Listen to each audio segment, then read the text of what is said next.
একদিন যদি ভেন্ডি তোলা না হয় তো কি লম্বা লম্বা ভেন্ডিগুলো দেখুন, প্রত্যেকটা গাছে কিন্তু এইরকমই বড় বড় হয়ে গেছে। তো আমাকে তুলতেই হবে। এই যে, আর এত কচি, হাত দিলেই এই যে এখানের ভেন্ডি গাছটির কি লম্বা হয়েছে। আর ভেন্ডিটি দেখুন একবার খালি। আর পাখিরা তো বাড়ি ফিরে যাচ্ছে, ওই যে দেখা যাচ্ছে। আর এখানে ভেন্ডিটি দেখাচ্ছিলাম। আর গাছটি তো মানে এত লম্বা হয়েছে, কি সার পেলো জানি না,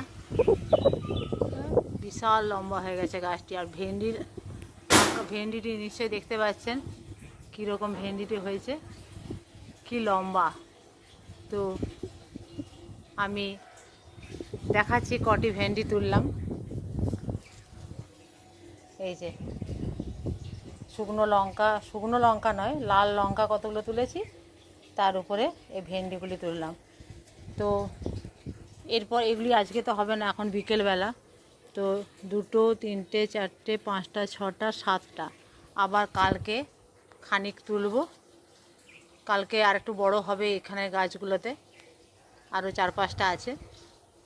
তারপর একটু ভেন্ডি ভাজা কাল করে দেব। তো এই কটা ভেন্ডি গাছ লাগালেই দেখেছেন বাড়িতে ভেন্ডির চাহিদা মিটে যাচ্ছে। তো জৈবভাবে কেন করবেন না? জৈবভাবে বাগান করার উপকারিতা নেই? বাড়িতে আমরা খাই, সেটা সমস্ত অর্গ্যানিক খাবারটা পেলে তার তো উপকারিতা অন্যরকম, তাই না?